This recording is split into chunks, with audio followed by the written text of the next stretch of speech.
So good morning students. आज जो हम पढ़ने जा रहे हैं वो हमारा टॉपिक है physical and chemical changes. Physical and chemical changes होते क्या है? तो देखो, चेंज, सबसे पहले हम लोग चेंज को समझते हैं। चेंज होता क्या है? मान के चलो तुमने इस डस्टर को जला दिया, जलाने के बाद इसकी लकड़ी में से क्या निकला? धुआं निकल गया। उस धुएं से वापस तुम डस्टर बना पाओगे? नहीं। तो चेंज तो हुआ, बिल्कुल हुआ। मैंने क्या किया? और कुछ नहीं, तो मेरे पास ये मास्क है, इस मास्क को मैंने यहाँ से ऐसे मोड़ दिया, क्या पहले की तरह दिखने लगा? नहीं। इस रबड़ बैंड को खींच दिया, तो पहले जो स्टेट में इसके मॉलिक्यूल्स थे, अब मॉलिक्यूल के जो अरेंजमेंट है उसमें तो चेंजेस आएंगे। तो वहां पर क्या हुआ?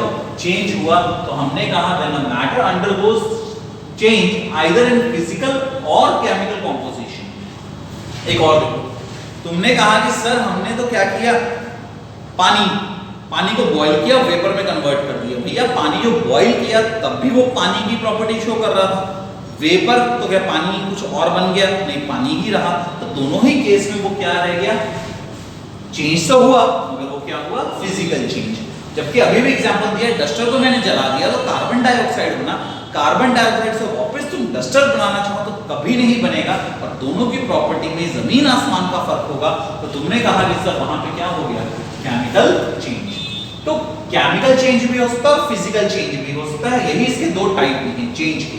कौन कौन से? Physical change and chemical change. जैसे कि अभी बताया, physical change is a temporary change while chemical change is a permanent change. Physical change is a temporary, कुछ समय के लिए होता है। जैसे कि तुमने इवेपोरेट किया, पानी गैस में कन्वर्ट हो गया, वापस तुम उसको किस में कन्वर्ट कर सकते हो? पानी में कन्वर्ट कर सकते हो। तो तुमने कहा वहां पर क्या, दोबारा तो पानी मिल सकता है ना, तो वो क्या हुआ? Physical change. स्ट्रेचिंग ऑफ रबड़ बैंड, रबड़ बैंड को स्ट्रेच किया, क्या कोई फर्क पड़ा? हाँ सर फर्क तो पड़ा, वो थोड़ा लंबा हो गया, वापस क्या होगा? छोटा अपने ओरिजिनल साइज में आएगा। और अगर ऐसा होगा तो क्या कहलाएगा? वो फिजिकल चेंज कहलाएगा। अब तुम देखो, the change that take place only in the state, texture और कलर, इलेक्ट्रिक और मैग्नेटिक प्रॉपर्टी और सॉल्युबिलिटी। तुमने नमक को घोल दिया पानी में, घोलना हो सकता और भी घोल सको, वो नमक को तुम दोबारा तो तुमको मिल जाएगा। भाई इवेपोरेट कर दिया पानी, तुमको नमक तो वापस मिलेगा। और अगर ऐसा है तो तुमने कहा सर वहां पर क्या हो गया? Physical change. However, molecular property और composition do not change. तो उसका molecular property में कोई चेंज नहीं आता, मींस मॉलिक्यूल्स के अरेंजमेंट में कोई चेंज नहीं आता। एक मॉलिक्यूल दूसरे में कन्वर्ट नहीं होता, ना ही मॉलिक्यूल टूटता है। तो ये सब हम लोग देखते हैं। मॉलिक्यूल, सपोज तुमने कहा वाटर को तुमने जब हीट किया तो H2O, इसके कॉम्पोजिशन में कुछ चेंज आया? नहीं। मगर CaCO3 को जैसे ही हीट कर दिया, ये क्या बन गया? CaO plus CO2। जैसे ये बना तो भाई साहब कैल्शियम और कार्बोनेट, यहां देखो इनके एटम्स आपस में ब्रेक करके और नया फॉर्मेशन किया, नए सब्सटेंस का फॉर्मेशन किया। तो उसे हमने क्या कहा? केमिकल चेंज कहा। तो अब देखो, या तो उस केमिकल चेंज में क्या होगा बेटे? The change that take place only in the state, texture, colour, electric और मैग्नेटिक प्रॉपर्टीज और solubility etcetera. However, molecular property do not change. तो वो क्या होगा? Physical change. While chemical change, the change that takes place in the state, texture, color, electric or magnetic properties along with the change in the molecular arrangement. Molecular properties और arrangement में ही अगर change आ गया तो तुमने क्या कहा उसको? Chemical change. अब यहाँ देखो, no new substances are produced. कोई नया सब्सटेंस प्रोड्यूस नहीं होगा, मगर इसमें क्या होगा? New substances will be produced, नए सब्सटेंसेस प्रोड्यूस होंगे। No energy change will be observe, ना तो एनर्जी तुम सप्लाई कर, मतलब ना तो इसमें एक्सोथर्मिक होगा ना एंडोथर्मिक। अब भाई देखो सीधी बात, कोई भी चेंज होने के बाद एनर्जी निकला कि नहीं निकला वो भी मैटर करता है। अब तुमने सपोज कागज को जलाया तो बहुत सारी एनर्जी निकल गई, भैया वो तो एनर्जी निकल गई ना, तो वो क्या हो गया? केमिकल चेंज वहां पर हुआ। मगर फिजिकल चेंज, पानी वेपर में कन्वर्ट हो गया तो खुद ब खुद हो गया ना, उसमें किस बात की एनर्जी? तुम्हारा चेंजेस हो गए, चेंज होने के बाद बहुत ज्यादा एनर्जी बाहर निकल गई, ऐसा कुछ नहीं हुआ। तो ये क्या हुआ? Chemical change. इसको तुम क्या हो? केमिकल चेंज नहीं सर, फिजिकल चेंज। नोट करो। इसको नोट कर लो, फिर हम इसमें आगे बढ़ते हैं।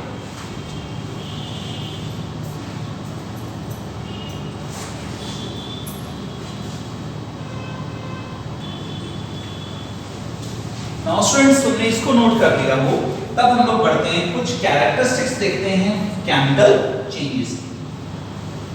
फिजिकल चेंज के तो कैरेक्टर ठीक है कि भाई टेम्परेरी चेंज है और इसमें कुछ नया सब्सटेंसेस प्रोड्यूस नहीं हुआ, मगर हमारे पास अब जो आएगा वो आएगा क्या, केमिकल चेंजेस।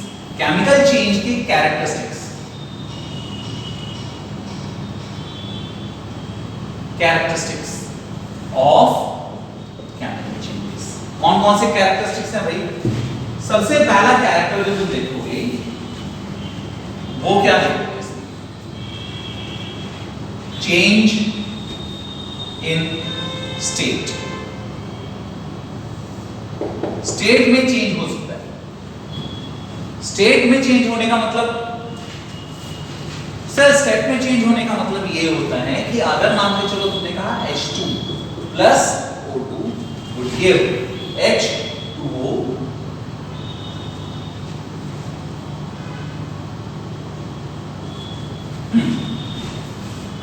H2O हमने बना दिया। हाइड्रोजन यहाँ पे क्या था? गैस। ऑक्सीजन भी क्या है बेटे? Gas. Water is a liquid. तो अगर ऐसा है तो हमने कहा कि sir change in state, gas gas मिला तो क्या बन गया? लिक्विड बन गया। तो यहाँ पे नया स्टेट तुमको देखने को मिला, तुमने कहा चेंज इन स्टेट। मगर हर जगह चेंज इन स्टेट को ऐसा भी जरूरी बिल्कुल नहीं है। हो सकता है कि nitrogen is a gas, oxygen is a gas, nitrogen is a gas, hydrogen is a gas, but ammonia is also gas. तुम कहोगे सर जब सभी गैस है तो हमें कहां स्टेट चेंज मिला? तो वहां पर भी हम लोग इस बात को कंसीडर करते हैं। दूसरा,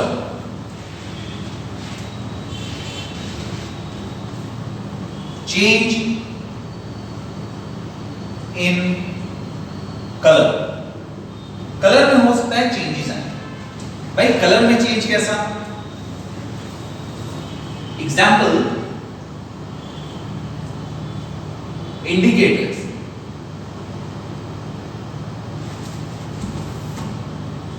प्लस एसिड और बेस।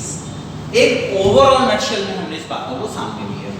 इंडिकेटर्स में हमने बातें किया, एसिड या बेस के साथ जब इंडिकेटर्स रिएक्ट करता है तो जैसे देखो हमने कहा लिटमस। लिटमस, अब लिटमस कहां से मिलता है? From lichens. लाइकेंस क्या होता है? Blue green algae, blue green algae और फंगस का सिम्बायोटिक रिलेशन है। ब्लू ग्रीन एल्गी और सिम्बायोटिक रिलेशन क्या होता है? देखो यहां पे नोट कर लोगे। लाइकेंस क्या होते हैं? ब्लू ग्रीन एल्गी प्लस, यहां इसको लिख लो, symbiotic relation between algae and fungus। algae और फंगस के बीच में जो सिम्बायोटिक रिलेशन होता है उसे हम लाइकेंस कहते हैं। भाई एल्गी ग्रीन कलर का, देखो एल्गी की अगर बात करें तो एल्गी ग्रीन कलर का होगा, ब्लूइश ग्रीन कलर का होगा। तो ग्रीन कलर का होगा कब होगा? जब उसमें फोटोसिंथेसिस होगा। फोटोसिंथेसिस होगा तो क्या होगा? वहां पर क्या होगा? फूड बनेगा। फूड बनेगा तो क्या होगा? खाया जाएगा। खाया जाएगा तो उसको बचने के लिए फंगस उसके ऊपर एक लेयर बनाता है जो खुद मिट्टी के कलर का होता है। तो अब उससे क्या होगा? जब एक मिट्टी के कलर का सब्सटेंस ऊपर एक लेयर बना दिया तो एल्गी की जान बची और एल्गी से फंगस को क्या मिला? सर खाना मिल गया। तो हमने कहा इसको सिम्बायोटिक रिलेशन। क्या है? लाइकेंस। और लाइकेंस से क्या मिला तुम्हें? लिटमस। अब लिटमस प्लस अगर इसको ले लें एसिड, अब यहां पे अगर थोड़ा सा हम चेंज करते हैं, ब्लू लिटमस। लिटमस का अपना कलर क्या होता है? लिटमस का अपना कलर होता है पर्पल। मगर अगर हम ब्लू लिटमस में एसिड डालें तो क्या हो जाएगा, रेड लिटमस सॉल्यूशन में कन्वर्ट होगा, रेड लिटमस सॉल्यूशन में कन्वर्ट हो जाएगा। मगर वही तुमने कहा अगर रेड लिटमस में तुमने क्या डाल दिया, बेस डाल दिया, तो वो किस में कन्वर्ट हो जाएगा, ब्लू लिटमस सॉल्यूशन। देख लो यहां, ये दोनों ही कंडीशन तुम्हारे सामने, तो दोनों में क्या हुआ, कलर चेंज हुआ। अच्छा, ये तो हुआ छोटी सी बात कि भाई कलर चेंज यहां पर हो सकता है। एक और एग्जांपल लो, example 2, Fe plus CuSO4, aqueous, aqueous मतलब पानी में डाला हुआ CuSO4, ये किस कलर का होगा, ब्लू। ये किस कलर का होगा, ग्रे। आयरन किस कलर का होता है, ग्रे कलर का। CuSO4 पानी के अंदर किस कलर का होगा, नीले रंग का। और जब इसको कंबाइन कर दिया तो हमने पाया क्या, FeSO4 पानी के अंदर ही, जो कि किस कलर का होगा, ग्रीन, प्लस क्या निकल जाएगा, कॉपर। तो अब ये क्या हुआ, ब्राउन। तो तुमने देखा अभी तक कि सर हमारा कलर चेंज भी पॉसिबल है, और अगर है तो हमने कहा characteristic of chemical change may complete by change in state और चेंज इन कलर। इसको नोट करेंगे, फिर हम इसमें आगे बढ़ते हैं।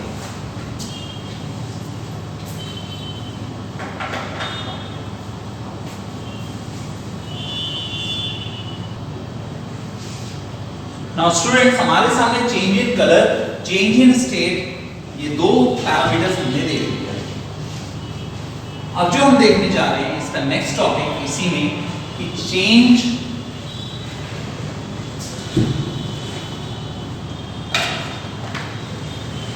इन एनर्जी। भाई चेंज इन एनर्जी का मतलब क्या होगा, एनर्जी में चेंजेस आएंगे। भाई कैसा, अब हो सकता है कि ये रिएक्शन क्या हो, एक्सोथर्मिक,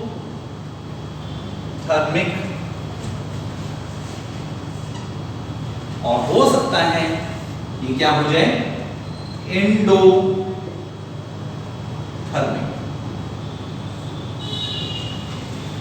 एक्सोथर्मिक का मतलब होता है बेटे, एक्सो मतलब बाहर निकलना, थर्म का मतलब हीट। अगर हीट एनर्जी बाहर निकल गई उस कंडीशन को कहेंगे एक्सोथर्मिक रिएक्शंस, जबकि अगर हीट एनर्जी तुम्हारा इनकॉर्पोरेट हुआ तो उसे कहा endothermic chemical reaction. Endothermic reactions and exothermic reactions. अब देखो सिस्टम क्या है, एक्सोथर्मिक में सपोज तुमने कहा जिंक को डाल दिया किसमें, HCl में, तुमने क्या देखा, जिंक क्लोराइड बन गया प्लस हाइड्रोजन गैस निकल गया प्लस हीट बाहर निकल गई। अब जो हीट बाहर निकल गई, तुम देखोगे बर्तन गर्म हो जाता है। यहाँ कभी घरों में देखा होगा कि चूना होता है कैल्शियम ऑक्साइड, उसको तुमने जैसे ही पानी में डाला दीवार पे लगाने से पहले, तो वो बर्तन गर्म हो जाता है। गर्म होने का कारण यही कि वो क्या शो कर रहा है, तुम्हारा एक्सोथर्मिक रिएक्शन। एक और एग्जांपल ले लो, रेस्पिरेशन। रेस्पिरेशन में क्या होगा, एनर्जी निकलेगा in the form of ATP, भाई एडेनोसिन ट्राइफॉस्फेट, जो तुम्हारे पूरे शरीर को, अलग अलग ऑर्गन्स को काम करने में हेल्प करता है। तो वहां पर रेस्पिरेशन में क्या होगा, तुमने जो फूड लिया उस फूड में से क्या निकल जाएगा, ग्लूकोज। देखो यहां पर एक नोट में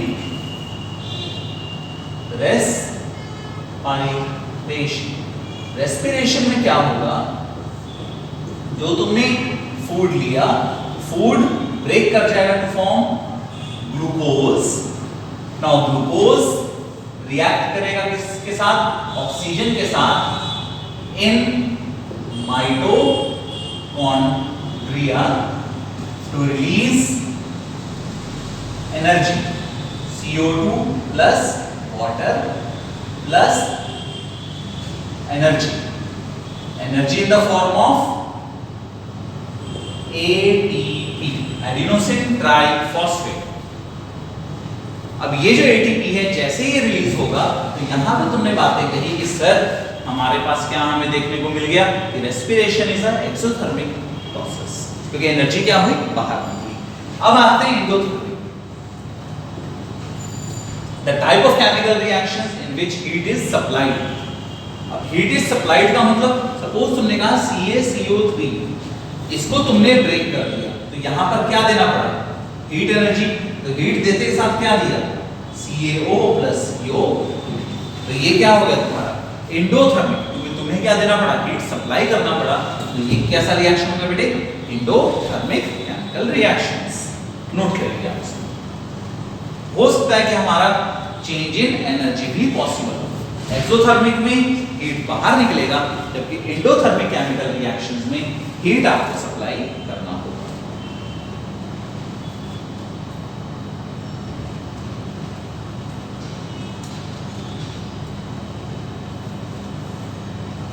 अब बातें आती हैं नेक्स्ट टॉपिक जो हमारे सामने आता है इस चैप्टर का, इसी में मतलब ये हो गया third fourth. Change in energy के बाद अगर आप कहें कि sir formation of PPT, precipitate, formation of precipitate. Precipitate का मतलब सपोज तुमने कहा BaSO4 या क्या ZnSO4 plus Da form BaSO4 plus Zn। Barium को रिएक्ट करवा दिया जिंक सल्फेट के साथ, हमारा क्या बना, बेरियम सल्फेट और जिंक। तो जो बेरियम सल्फेट हुआ वो कहाँ होगा, वो नीचे जाके बैठ जाएगा, पूरे के पूरे कंटेनर में नीचे क्या हो जाएगा, जम जाएगा। तो जो a semi solid substance will settle down at the bottom of the container after the chemical reaction is known as precipitate। और वो जो precipitate बना उसको किससे शो किया हमने, एरो से। यही जो barium sulphate as PPT, power point presentation नहीं है, ये क्या है, precipitate। नोट करो प्लीज। तो change in state, change in colour, change in energy and formation of precipitate, इतनी बातें हम लोग अब तक देख रहे हैं। हमने क्या क्या देखा, फिर से बोलते हैं, change in state, change in colour, formation of precipitate and change in energy. इतनी बातों को तुम नोट करो।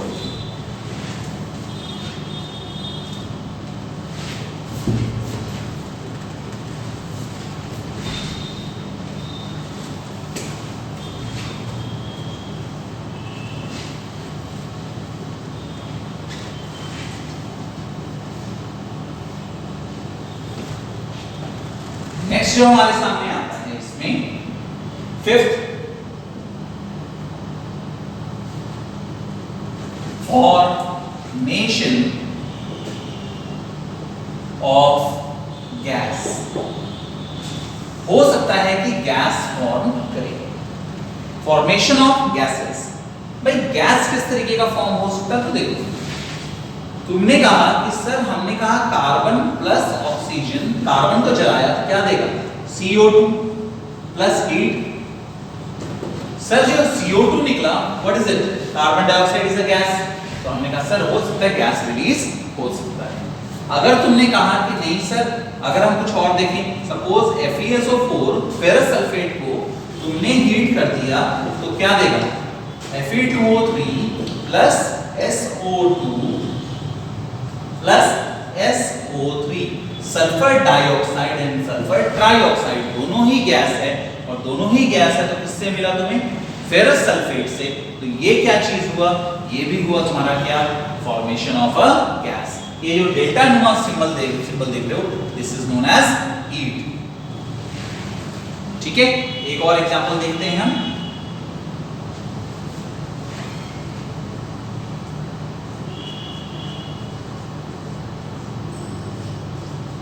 लेड नाइट्रेट को जब आप हीट करेंगे तो देगा क्या, lead oxide plus nitrogen dioxide plus oxygen gas.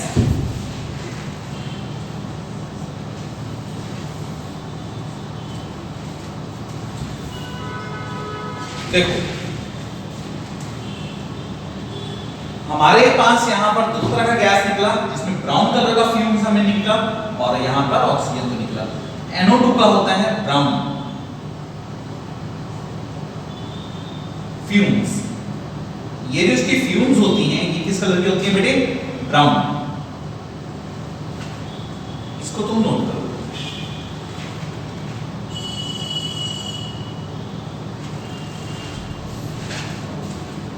तो एक तरह के रिएक्शंस में हमें क्या क्या चीज दिखा, अगर कोई कहे कि इस एक पर्टिकुलर रिएक्शन में आप क्या क्या चीज में चेंजेस देख सकते हैं, तो सबसे पहले तो रिएक्शन एंडोथर्मिक है, ये रिएक्शन एक्सोथर्मिक है।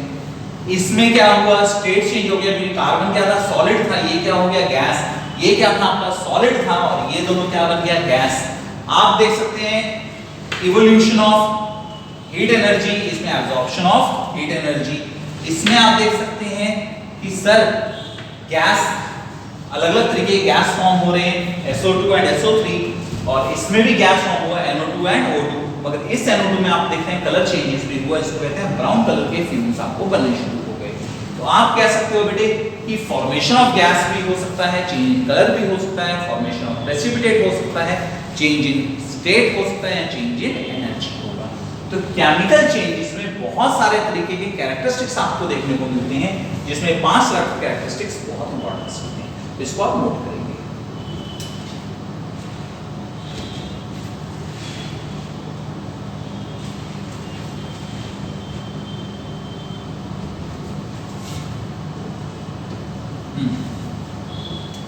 अब इसको मैं मिटा देता हूं। Coming to our next topic in this chapter is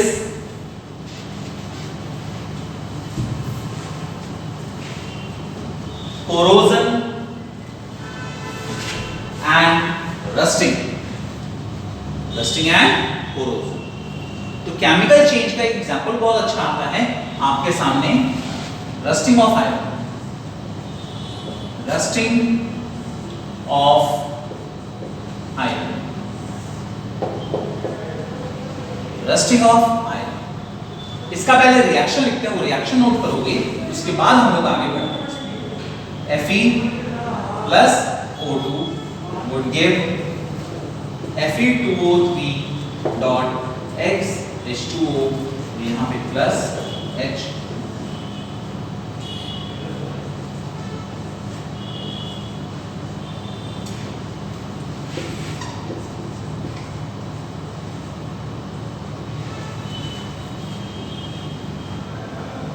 इसको आप पहले नोट करो, उसके बाद हम लोग अब इसमें आगे बढ़ते हैं।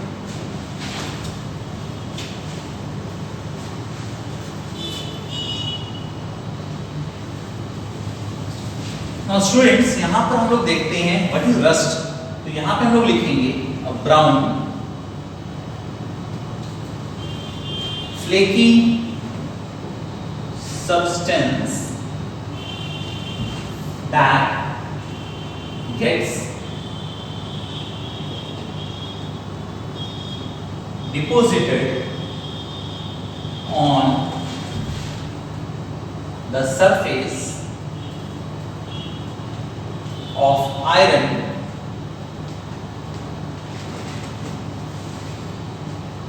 items when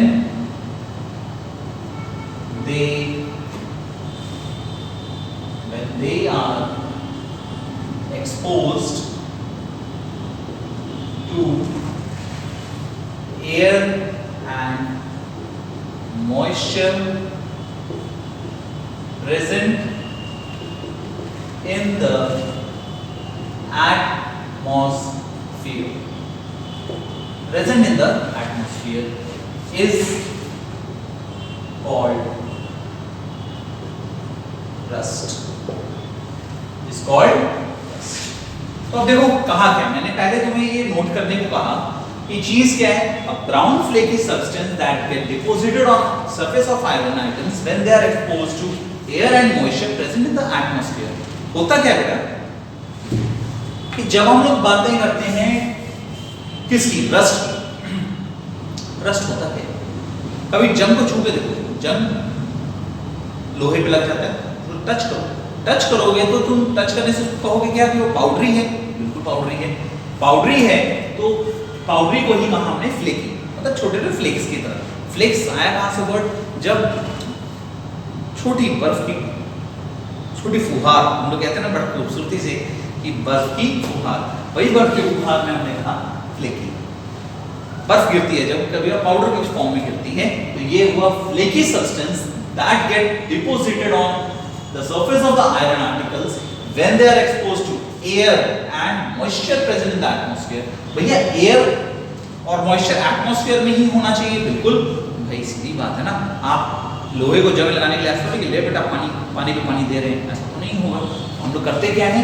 brown flaky substance which get deposited on iron article when they are exposed to air and moisture present in the atmosphere is called rust, and the process of the formation of rust is known as rusting. ठीक है?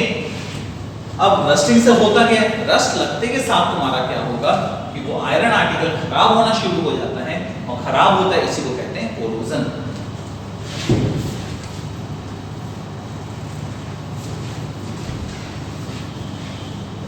Due to the formation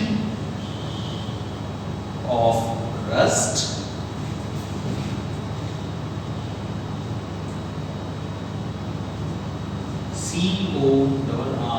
CORROSION, corrosion of iron takes place. भाई यहाँ पे एक और नया term use किया, corrosion. Corrosion क्या होता है? कोरोड होना ही होता है, मतलब सड़ना टूटना। अगर सड़ और टूट रहा है कोई चीज तो कोरोजन है क्या? कोरोजन एक प्रोसेस को हम लोग कोरोजन कहते हैं। भाई कोरोजन कैसा प्रोसेस कहलाता है? तो वो देखो, ऐसा तो है नहीं कि लोहा अभी हवा में रखा और तुरंत जंग लग गया, पॉसिबल ही नहीं है। तो यहाँ पर हमने कहा कोरोजन होता क्या है? It's a gradual degradation of any articles or substance when they are exposed to atmospheric gases or chemicals. देखो इसको हम लोग यहाँ लिखते हैं, corrosion is a gradual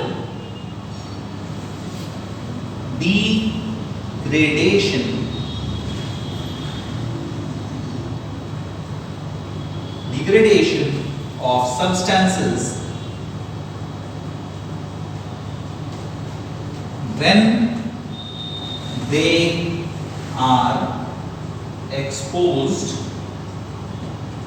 to air या to atmospheric gases और chemicals. एटमॉस्फेरिक गैसेस और केमिकल्स के पास अगर एक्सपोज करते हैं हम किसको?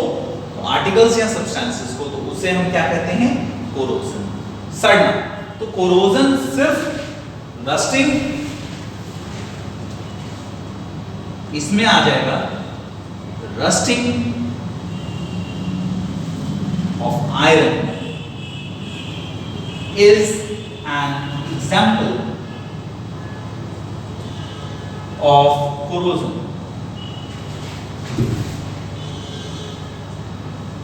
is an example of corrosion. इन बातों को बड़ा ध्यान से पढ़ोगे कि sir rusting of iron is an example of corrosion, ना कि कोरोजन इसका एग्जांपल है रस्टिंग का। बिल्कुल नहीं, कोरोजन का एग्जांपल है कौन? Rusting of iron. मींस और भी आर्टिकल्स में जो कोरोजन होता है, हर एक कोरोजन को हम लोग रस्ट नहीं कहते, हमारे को रस्टिंग नहीं कह सकते। तो भाई कैसा कैसा कोरोजन हमें नजर आता है, तो वो देखो।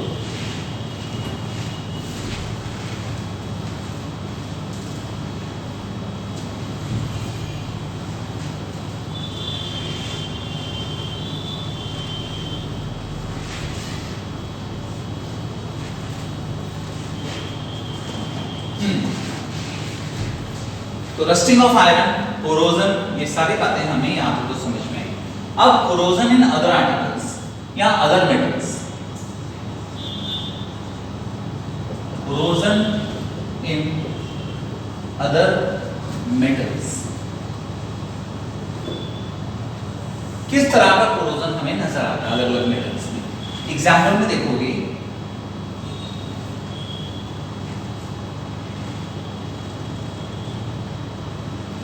surface of silver becomes black, काले रंग का हो जाता है due to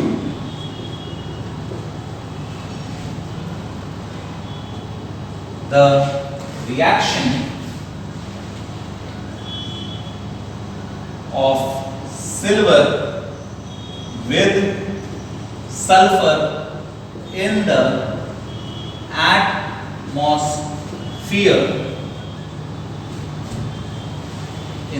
atmosphere, to form silver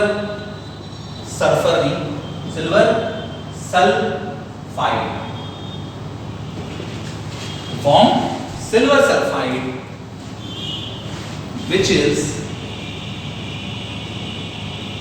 black in color,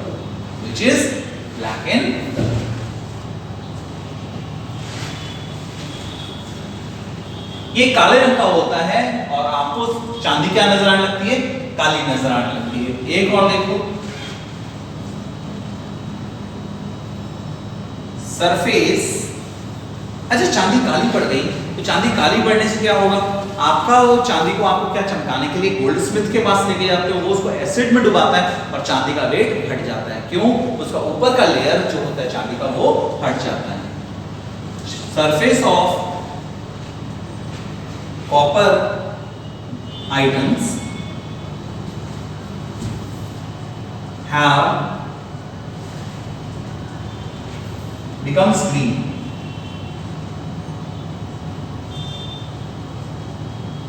भाई ग्रीन कलर का क्यों होता है, due to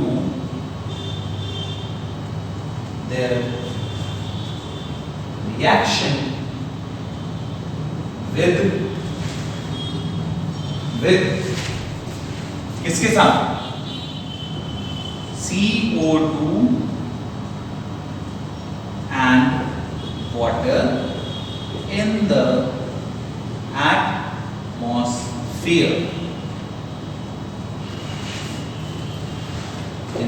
atmosphere, to form CuCO3, copper carbonate. Copper carbonate जो बनता है वो बनता है क्यों भाई, क्योंकि सरफेस ऑफ कॉपर आर्टिकल, और यहां लिख लोगे ग्रीन इन कलर, इसको तुम नोट करो।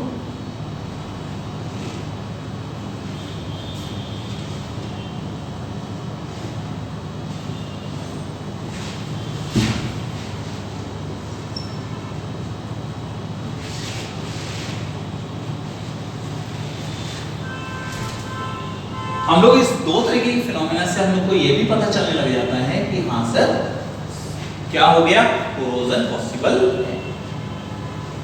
इसको मिटा देते हैं। अब जो पढ़ने जा रहे हैं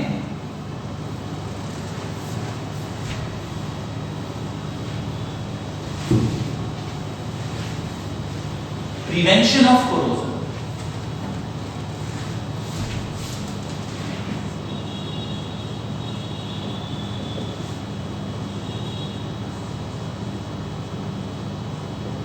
प्रिवेंशन ऑफ कोरोजन, कैसे कोरोजन को रोका जाए।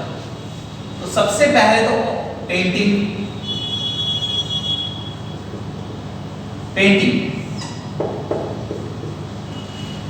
हम लोग देखते हैं कि फ्रिज हो चाहे एसी हो या बहुत सारे ऐसे आर्टिकल्स हैं जिन्हें पेंट कर दिया जाता है, और पेंट कर देने से क्या हो, ऑक्सीजन से कांटेक्ट छूट गया तो फर्दर रस्टिंग पॉसिबल या किसी भी तरह का कोरोजन पॉसिबल नहीं होगा। दूसरा ऑयलिंग। सर आपने देखा होगा कि साइकिल चलाते हैं तो साइकिल के चेन में क्या डाला जाता है, ऑयल डाला जाता है। इवन स्विंग मशीन जिसको कहते हैं सर सिलाई मशीन, स्विंग मशीन में भी क्या दिया जाता है, ऑयल दिया जाता है। या किसी भी आप देखोगे इवन बाइक कार उसमें मोबिल डाला जाता है, इंजन ऑयल। तो ऑयलिंग से क्या होता है कि आपका रस्ट नहीं लगता या कोरोड नहीं होता। द रीजन इज ऑक्सीजन के साथ कॉन्टैक्ट उसका नहीं होता। Third, greasing. ग्रीसिंग, ग्रीस लगा देना। अच्छा, फोर्थ, इलेक्ट्रोप्लेटिंग। इलेक्ट्रोप्लेटिंग, इलेक्ट्रोप्लेटिंग क्या होता है तो वो देखो।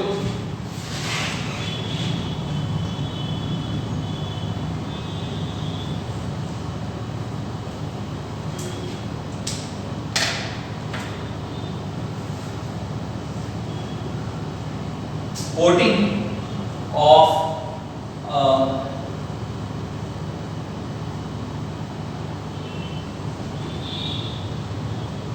metal on the other metal with the help of electricity, with the help of electricity। तो उसे आप एक नाम देते हैं इलेक्ट्रोप्लेटिंग। इलेक्ट्रोप्लेटिंग में सबसे पहले एग्जांपल में आप देखोगे गैल्वेनाइजेशन। गैल्वेनाइजेशन, गैल्वेनाइजेशन क्या होता है भाई, coating of zinc on iron items. Iron items जो हैं उसमें क्या कोट कर दिया, जिंक का कोटिंग कर दिया। उसमें तुमने कहा कि सर इसको क्या कह देते हैं हम लोग, गैल्वेनाइजेशन। ठीक इसी तरह हम लोग कहते हैं क्रोम। अच्छा, हम लोग देखते हैं गाड़ियों के हैंडल्स पे या कई जगह क्रोम फिनिशिंग किया जाता है। क्रोम क्या है, यही चीज है, क्रोम प्लेटिंग। क्रोम प्लेटिंग में क्या हो गया, या निकल प्लेटिंग, ये भी एक तरीके का क्या है, इलेक्ट्रोप्लेटिंग। इन चीजों को तुम नोट करो।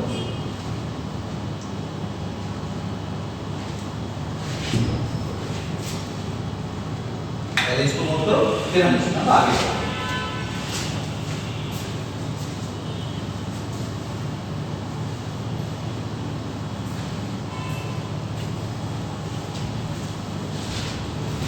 और लास्ट टॉपिक इसमें जो हम लोग कहेंगे प्रिवेंशन में, वो होगा क्या, alloy formation. Alloy formation,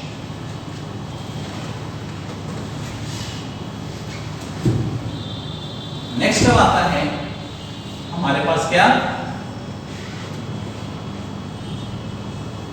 alloy formation.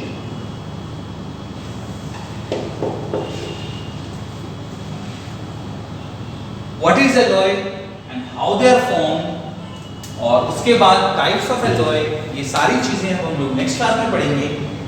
उसके बाद हम लोग पढ़ेंगे इस चैप्टर का last topic, that is crystallisation, और हमारा चैप्टर क्या होगा, कंप्लीट हो जाएगा। Thank you very much for the patience.